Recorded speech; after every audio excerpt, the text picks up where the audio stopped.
If at first you don't succeed, try Trigun again!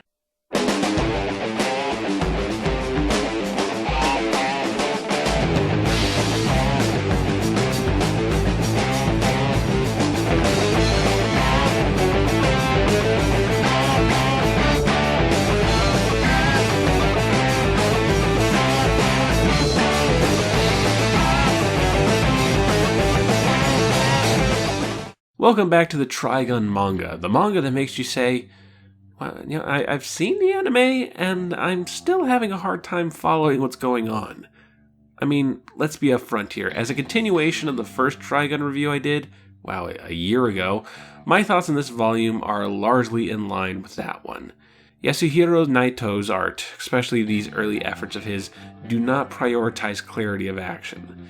It is very easy to lose track of what's going on in a scene. Very easy to be looking at a panel and go, I don't know who this is, I don't know where they are, I don't know what they're doing. The whole thing is a pretty strong lesson in the importance of clarity. Naito is lauded for his character design, and I'm totally on board with that. His love of long-limbed and lanky protagonists and over-the-top costume design with all kinds of buckles and padded shoulders, they're like more dignified Rob Liefeld characters from a guy who can actually draw. And the setting of Trigun is really cool. A nifty blend of American Western, Mad Max-style post-apocalyptic wasteland, and that kind of Japanese sci-fi that involves bioengineered angels in tubes. I feel like there should be a name for that kind of thing. One of my Twitter followers suggested Evangelion Punk. I like that. I think I'll use that from now on. These are all neat things Trigun brings to the table, but none of that matters if it's all hidden behind badly framed, badly telegraphed action and all the motion lines. God, it looks like it took 8 months to fill all those in. So continuing in the trend of spoiling the plot of old books and calling it a review, we last left with Vash the Stampede squaring off against the Badland Gang, who have taken over a massive sand steamer with the help of a young boy who is the son of the guy who designed the sand steamer to begin with. Their leader, Brilliant Dynamite Neon, intends to crash the sand steamer in order to access its vault. We don't know what's in it, maybe even larger neon-tubed embroidered shoulder pads. Volume 2 opens with Vash in a room full of Goonies, and thankfully they all seem to have gone to the Stormtrooper School of Marksmanship. Wait, did I make that joke in the last review? Probably. There should be a law of snarky online videos that for every missed shot in a piece of media, the likelihood of a Stormtrooper joke increases tenfold. Neon's impressed by Vash and even does a little linking rings trick to express that. Neon's about to make the kill shot when Meryl and Millie surprise everyone and break things up. Yeah, I kind of forgot to mention that these two were on the sand steamer as well. They couldn't afford tickets, so they ended up taking staff jobs to pay their way. When the Badland Gang struck, they ambushed a couple of them and have been getting around in their weird mole uniforms to avoid detection. These uniforms, man, they're like the lamest Big Daddies ever. Seriously though, Meryl and Millie are only a minor distraction. The real issue is the sand steamer is going so fast it's losing its balance. So time is of the essence. Neon and Vash agree to a duel, and if Vash wins, Neon will stop the sand steamer. So, classic Western showdown on the deck of the ship, two of the most dangerous gunslingers on the planet. They toss a coin, they'll draw when it hits the deck, and rocks fall, everyone dies. Well, no, rocks fall, everyone does a bunch of Matrix tricks. Vash, hits Neon in the shoulder pump. I mean, we're clearly seeing it get torn up in this panel, but it seems like Naito went, well, I don't want to draw that again, and he frames every panel with Neon afterwards in such a way to hide the damage. While flipping around, Vash opens up a wound he received in the last issue, which I kind of forgot to mention, so Vash finds himself helpless, but Neon won't take advantage of it.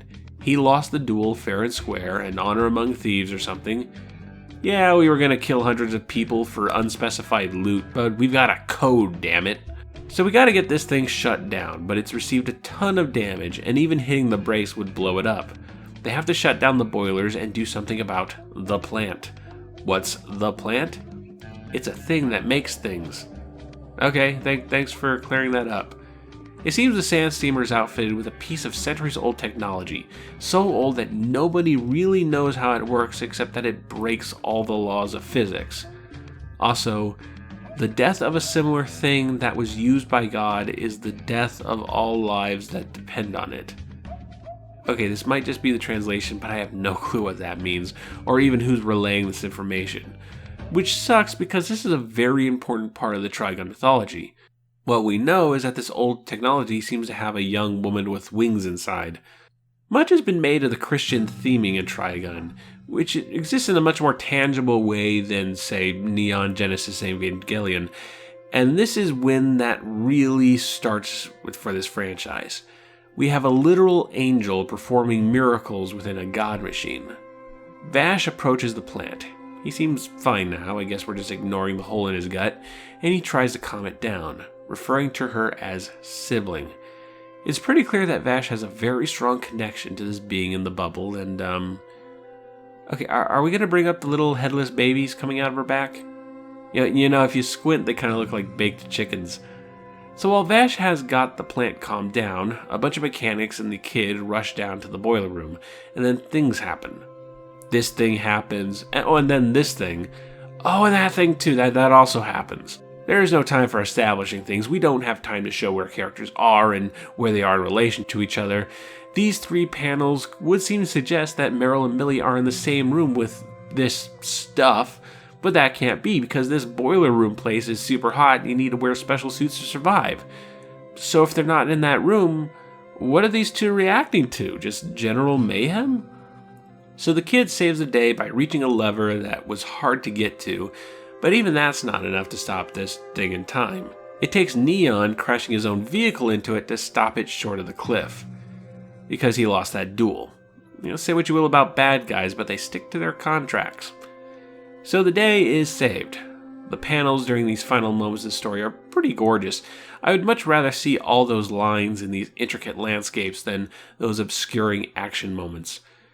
This story arc ends with Vash and the boy sitting on top of the sand steamer, enjoying the view, the boy humming a song that Vash seems to recognize. So last time we discussed the sci-fi western, of which Trigun is pretty squarely a part of. This time, however, I want to talk about just how prevalent the American western was in Japanese culture. We've talked about how Akira Kurosawa used western influences in his films, but that's just one director. And at the end of the day, he was still making samurai movies. The old cowboy and Indians, surely that wasn't a big thing in Japan, right? Well, you'd be surprised. So World War II comes and goes, and Japan is forced to demilitarize, putting a lot of industrial focus used for the military into recreational items, and one of those items was this newfangled thing called the television. But it was slow going. Television in the early to mid 1950s were expensive, a set averaging about 245,000 yen, or about $700, which adjusted for inflation would be over $6,000 today. This price was not really justified by the amount of content available. In 1955, Japanese television was only airing 5 hours a night, and a lot of that was sporting events and musical performances, both of which you could just easily get through radio. Japanese television needed content. Well, the easiest way to get content was to take what already existed. Television in the United States was already 10 years old at the time, and they had a lot to export. And a lot of that export was westerns. It was the dominating genre in the United States at the time.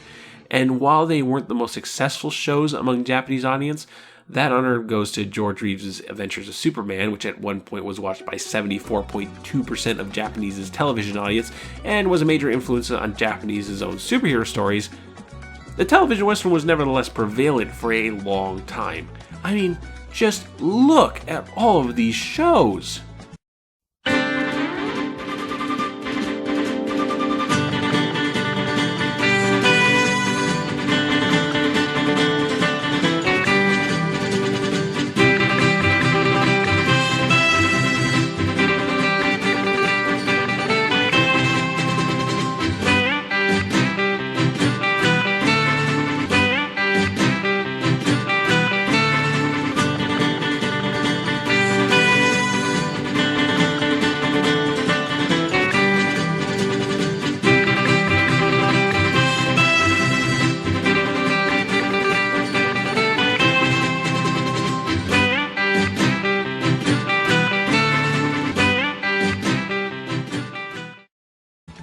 And that's by no means an exhaustive list. The American Western was ever present on Japanese television until about the time we stopped making these kind of shows in America. While I don't know of any direct connection between Naito and these shows, he's only ever listed comic book influences in the interviews of his I've found, but he would have been an impressionable young tot when these imported westerns were at their height. It certainly left an impression on the population. No doubt these shows had more to do with the western influence in things like Trigun and Cowboy Bebop and Outlaw Star than Akira Kurosawa did. There's even a sizable group of western fanatics in Japan, mostly older people who would have grown up with these shows, to which I say, fair enough. So we've already had Trigun's equivalent to the High Noon Showdown and the train robbery, so now we get its version of protecting the farm. This story arc focuses on Meryl and Millie, and is really the manga's first real attempt to flesh these characters out outside of comical tag-alongs. We learn Millie spends many of her nights writing letters to her extended family, while Meryl feels like she doesn't have much to say. Ruminations on family are interrupted by a fight out in the street. There's some threatening Frankenstein-looking guy wearing an outfit forged from a black hole. How much more black could his clothes be? And the answer is none. None more black. Anyway, this guy is threatening two tiny old people, but when Vash tries to interfere, Meryl and Millie rush in and bash Vash in the back of the head. They're insurance agents after all, and their reasoning is that when Vash gets involved with something, the property damage is through the roof. Meryl is so upset her hand goes violently off model. So the baddie runs off, and the two tiny old people are so impressed that they want to hire the two girls as bodyguards. They initially turn it down, but when Gramps here tries to hire Vash instead, Meryl quickly agrees to take it. So our three heroes follow Gramps and Granny to their property, which is revealed to be a lush, green oasis in the middle of a desert planet. You ain't seeing this on Tatooine, I tell you what. Vash gets knee-deep in mythology again. It seems this is the result of a now-gone plant. Back when whatever ships came to this planet, they brought along these plants, many of which were probably going to be used as terraforming machines, bringing plant life to Gunsmoke. This bit of property is the only real success with that, which makes it very valuable and sought after by less than normal land barons. Gramps seems to think he can solve this with a trip to the public office tomorrow morning, but until then, this place needs to be watched over. That night, two guys show up. It's poorly communicated who they are or what they're doing here, but you eventually suss out that they're two guys Meryl and Millie convinced to help with the whole guarding the property thing. Meryl spies a family picture with the younger models of Gramps and Granny, as well as two young children, but Gramps silently places the photo on its face. There's clearly something these two haven't told them. Meanwhile, the man in black approaches the property, and he's brought company. It's the female half of the Nebraska family. We saw the father-son duo in the last volume, now it's ladies' night. The man gets ahead of them and encounters the girls out in the lawn, where we learn that this guy is actually Gramps and Granny's son. His name is Badwick, which, you named your kid Badwick. What did you expect would happen? Maybe next time don't use the 1001 Evil Baby Names book. Millie is upset at this revelation. She has such a strong relationship with her own family that the idea of a son pulling a gun on his parents fills her with a rage we have not yet seen from her. Meanwhile, we see the Nebraska girls and a handful of other interesting characters. From left to right, we have Recovering from Rhinoplasty Man, Homestar Runner, the Honeycomb Monster, and a Madball. This team actually isn't led by Badwick, but this mustachio gentleman, one Mr. Morgan. My, weren't we hastily put together? It's like I'm watching a lost episode of Monster Factory. Back at the homestead, Badwick is trying desperately to get his parents to leave, but they're all stubborn about it, and Badwick pulls the dead sibling card, which accomplishes nothing but makes everybody feel bad. But enough of that. The outlaws are attacking the ranch, and they're doing it by... they're putting large round people in large round metal suits and having the giant Nebraska mother chuck them like shot puts. Okay, thinking outside the box there, but I'll run with it. These attacks create an opening for the smaller goons to ride in, and a firefight breaks out. The two men Meryl and Millie brought in try their best to hold them off, but it's no good. Soon Gramps and Granny are gearing up, and Meryl realizes it's time for her to step up. But can she do it? Can she take a life if called to? And can she do it with her tiny Derringer pistol? Okay, her 4 dozen Derringer pistols, but they're still pretty underpowered guns in a fight like this. I like this panel. This is a good panel. Mr. Morgan makes one last offer to Gramps, but he refuses, so death it shall be. That's when Meryl and Millie finally step out, underpowered but appearing confident. This is enough of a distraction for Badwick, who's had a change of heart, to ride out on a motorcycle, the deed to the place in his possession. He plans to get it to the public office, after which Mr. Morgan will no longer be able to legally own the place. Mrs. Nebraska chucks one of her people balls to stop him, and in an act of desperation, Meryl fires her Derringer. And it seems to hit the ball guy, veering him off course. Never mind that the gun shouldn't have that kind of range or power. Meryl saved the day, yay! Well, Vash saved the day. Seems he was hiding in a barrel nearby and made the shot himself, but he's got no problem letting Meryl take the credit for this. Now, normally, with a half a dozen armed goons and a giant monster woman, this should only be a minor setback. But this failure to hit Badwick seems to have really done something awful to the Miss Nebraska's self-esteem, and she starts crying and leaves. And I guess everyone else leaves too, because the fight is over. It shouldn't be over, but it is. We follow Badwick as he crosses the desert to the public office, where he's surprised to learn that the deed for the land has been written in his name. The property is his, as a gift from his parents. After all he's done, after all he's said, his parents still stand with him. They still love him and believe in him. This act of familial love has an impact on Meryl. She really becomes aware of how people can be connected, and when we next see her, she's mailing a letter to her family. She suddenly found a lot of things to say. This is by far my favorite story arc in the pre-maximum period of Trigun. Its focus on Meryl and Millie is a very welcome change of pace, and we see real genuine character growth, especially from Meryl. The story is simple, but that makes it a lot easier to follow, and since the stakes this time is a place, we got a lot of great panels setting up this little oasis. They really sell the wonder of a small forest in the middle of the desert. It's not without its flaws. It's not always easy to keep track of some of the secondary characters, and the conflict just kinda ends for no reason. Mr. Morgan and his goons just pack up and leave when they still had options. But it's a marked improvement in clarity over the previous 2 story arcs. Now this would be a natural stopping point, but these volumes are cut up weird, so we get the first chapter of the next arc here. I was tempted to simply save this part for my video on volume 3, but what the hell. The chapter starts with Vash meeting a mysterious shoe salesman. Vash starts begging him for information, but we don't find out for what. After that, Vash, Meryl, and Millie spend a relaxing afternoon in a city square. Vash is enjoying it maybe a little too much, and he starts tripping balls, seeing images of Rem in the sky. Did I talk about Rem before? There's a woman in Vash's past named Rem. This daydream is interrupted when some kids accidentally kick their basketball into his face. Vash responds by doing this, and then offers to buy the kids ice cream. Vash notices a little girl in rags and gives her an ice cream as well, but when she's asked to join in on a game of ball, she simply walks away. So Vash and the kids play for a bit, but then a man named Legato shows up. Nice try with the shoulder pads there, but I don't think anyone's beating Neon in that department.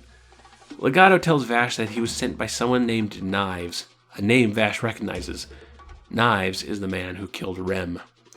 Legato tells Vash that Knives is asleep, recovering from wounds received in their last encounter. Legato is merely here to make threats and gauge Vash's reaction.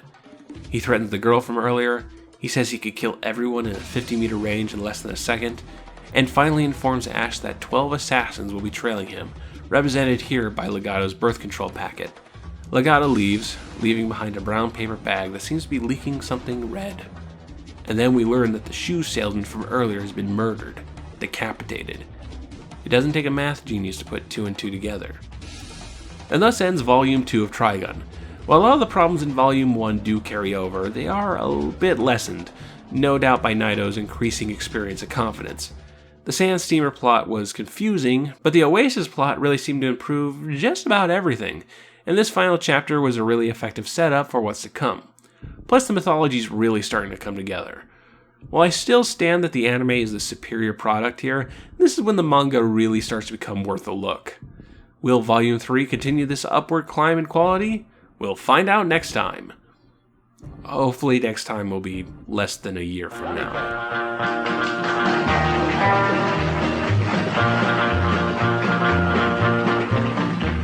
Well, the flame we hold is as good as gold bonanza.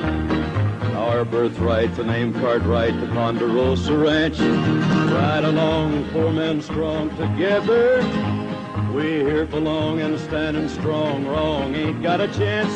Day by day, work or play, ready side by side.